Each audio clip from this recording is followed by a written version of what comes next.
எல்லோருக்கும் வணக்கம். எல்லோரையும் வேர்ல்ட்ஸ் பெஸ்ட் தமிழ் சேனலுக்கு வரவேற்கிறோம். இந்த காணொலியில் நாம் பார்க்கவிருப்பது TNPSC previous exam papers general studies பகுதி 228க்கான காணொலி. TNPSC previous exam papers general studies பகுதி 228க்கான காணொலி. முதல் கேள்வி, பாபா புதான் மலைகளில் சுரங்கத்திற்கு பிரபலமான பின்வரும் தாது. பாபா புதான் மலைகளில் சுரங்கத்திற்கு பிரபலமான பின்வரும் தாது எது? இரும்பு. அடுத்தது இரண்டாவது கேள்வி,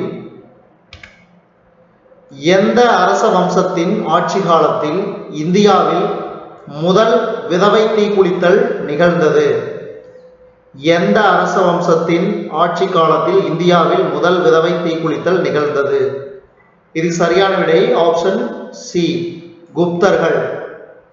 அடுத்தது, மாவல் என்பதன் பொருள் என்ன? மாவல் என்பதன் பொருள் என்ன? சூரியன் மறையும் பகுதி மாவல் எனப்படும்.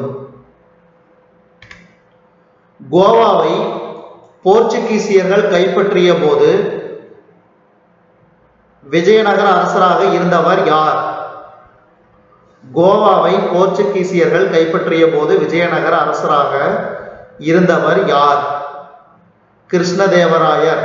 கிருஷ்ணதேவராயர். அடுத்த ஐந்தாவது கேள்வி, சொருப் கானா என்ற சொல் எதை குறிக்கின்றது? சொருப் கானா என்ற சொல் எதை குறிக்கின்றது? இது சரியான விடை நாணய சாலை. அடுத்த ஆறாவது கேள்வி, இந்திய அரசியலமைப்பின் முகவுரையில் மத சார்பின்மை கொள்கை பின்வருவனவற்றின் எந்த சட்ட திருத்தத்தின்படி கூட்டப்பட்டது? இந்திய அரசியலமைப்பின் முகவுரையில் மத சார்பின்மை கொள்கை பின்வருவனவற்றின் எந்த சட்ட திருத்தத்தின்படி கூட்டப்பட்டது? சரியான விடை ஆப்ஷன் பி, 42வது சட்ட திருத்தம். 42வது சட்ட திருத்தம். அடுத்தது ஏழாவது கேள்வி, பிரதம மந்திரி குடியரசுத் தலைவரால் நியமிக்கப்படுகிறார் மற்றும் இதர அமைச்சர்கள் பிரதம மந்திரியின் ஆலோசனைப்படி குடியரசுத் தலைவரால் நியமிக்கப்படுகிறார்கள். இது கீழ்காணும் எந்த விதியின் அடிப்படையாகும்? இது சரியான விடை ஆப்ஷன் பி, விதி 75ல் 1. அடுத்த எட்டாவது கேள்வி, கீழ்கண்டவற்றுள் திட்டத்தை உருவாக்குதல் மற்றும் செயல்படுத்துவதில் திட்டக்குழுவுடன் தொடர்புடையது எது? கீழ்கண்டவற்றுள் திட்டத்தை உருவாக்குதல் மற்றும் செயல்படுத்துவதில் திட்டக்குழுவுடன் தொடர்புடையது எது? இது சரியான விடை ஆப்ஷன் பி, தேசிய வளர்ச்சி குழு. அடுத்த 9வது கேள்வி, இந்தியாவில் புதிய பசுமை புரட்சியின் தந்தை. இந்தியாவில் புதிய பசுமை புரட்சியின் தந்தை எம்.எஸ். சுவாமிநாதன். 10வது கேள்வி, கிறிஸ்துவ காலத்திற்கு முன்பு எழுதப்பட்ட கவிதை மற்றும் இலக்கண நூல் எது? கிறிஸ்துவ காலத்திற்கு முன் எழுதப்பட்ட கவிதை மற்றும் இலக்கண நூல். இதுக்கு சரியான விடை தொல்காப்பியம். தொல்காப்பியம். அடுத்தது, 1863ஆம் ஆண்டு யாரால் பழைய கற்கால கருவிகள் முதலில் இந்தியாவில் கண்டுபிடிக்கப்பட்டது? 1863ஆம் ஆண்டு யாரால் பழைய கற்கால கருவிகள் முதலில் இந்தியாவில் கண்டுபிடிக்கப்பட்டது? Robert Bruce. Robert Bruce. அடுத்தது, சோழர்களின் சமூக அரசியல் நிலை பற்றி கூறும் நூல் எது? சோழர்களின் சமூக அரசியல் நிலை பற்றி கூறும் நூல் எது? இது சரியான விடை ஆப்ஷன் சி, கலிங்கத்து பரணி. அடுத்து 13வது கேள்வி, பொறுத்துக. மிக முக்கியமான பொறுத்துக. இதுக்கு சரியான விடை ஆப்ஷன் சி, அதாவது பசிப்பினி மருத்துவர் வள்ளலார், நன்னூல் புலவர் சீத்தலை சாத்தனார், குறுமுனி அகத்தியர், சிலம்பு செல்வர் மாப்போ சிவஞானம். மறுபடி சொல்ற கேளுங்க, பசிப்பினி மருத்துவர் வள்ளலார், நன்னூல் புலவர் சித்தலை சாத்தனார், குறுமுனி அகத்தியர், சிலம்பு செல்வர், மாப்போ சிவஞானம். அடுத்தது 14வது கேள்வி.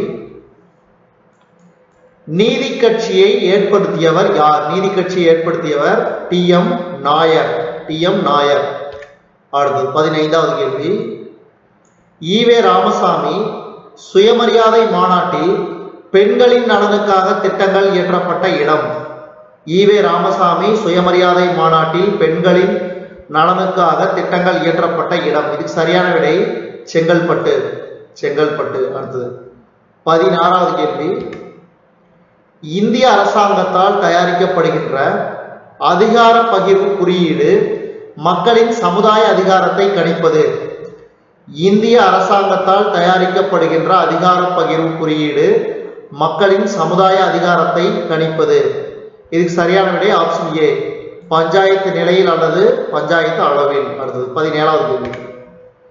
சிறை பறவை என்ற அடைமொழி பெயர் கொண்டு அழைக்கப்பட்டவர். சிறை பறவை என்ற அடைமொழி கொண்டு பெயர் கொண்டு அழைக்கப்பட்டவர் பெரியார் ஈவே ராமசாமி. அடுத்தது 18வது கேள்வி. மாநில சுகாதார பணி என்ற அமைப்பு தமிழ்நாட்டில் ஆரம்பிக்கப்பட்ட வருடம். மாநில சுகாதார பணி என்ற அமைப்பு தமிழ்நாட்டில் ஆரம்பிக்கப்பட்ட வருடம் 2005. 2005ஆம் ஆண்டு. அடுத்து 19வது கேள்வி. தமிழ்நாட்டுக்குரிய மின்னாற்றலின் பெரும்பகுதியை கொடுப்பது. தமிழ்நாட்டுக்குரிய மின்னாற்றலின் பெரும்பகுதியை கொடுப்பது அனல் மின் நிலையம். அடுத்தது 20வது கேள்வி.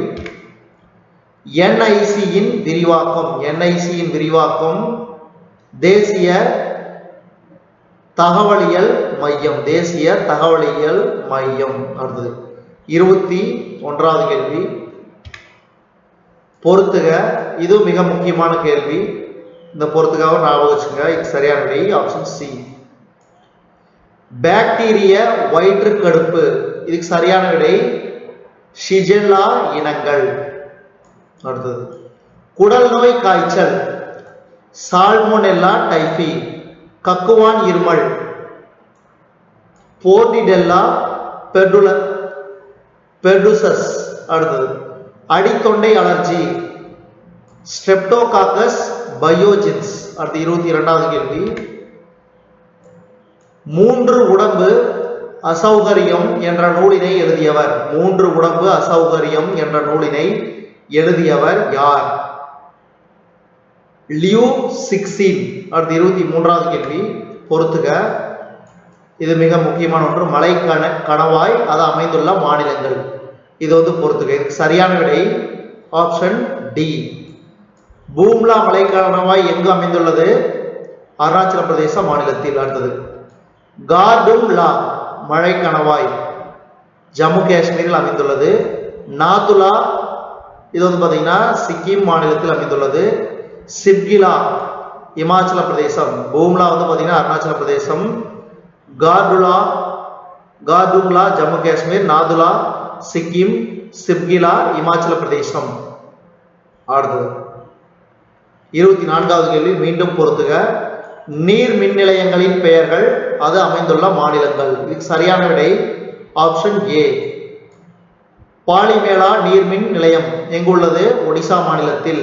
கிர்னா மகாராஷ்டிரா மாநிலத்தில் உள்ளது. அக்ரிமோடா நீர்மின் நிலையம் அமைந்துள்ளது குஜராத் மாநிலத்தில். கோபாலி நீர்மின் நிலையம் அமைந்துள்ள மாநிலம் அஸ்ஸாம். அடுத்த இந்த காணொலியின் கடைசி கேள்வி. சிந்து சமவெளி மக்களின் முக்கிய தொழில். சிந்து சமவெளி மக்களின் முக்கிய தொழில் விவசாயம். இதுவரைக்கும் நம்ம இந்த காணொலியில் பார்த்தது TNPSC previous exam paper general studies பகுதி 228க்கான காணொலி. இந்த காணொலி உங்களுக்கு பிடிச்சிருந்துச்சுன்னா லைக் பண்ணுங்க, கமெண்ட் பண்ணுங்க, மறக்காம இந்த காணொலி உங்க நண்பர்களுக்கும் ஷேர் பண்ணுங்க.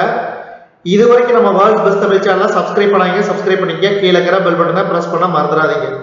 நம்ம வேர்ல்ட்ஸ் பெஸ்ட் தமிழ் சேனல்ல TNPSC previous exam paper general studies பகுதி 228க்கான காணொலியை நம்ம வேர்ல்ட்ஸ் பெஸ்ட் தமிழ் சேனல் வாயிலாக பார்த்தமைக்கு நன்றி.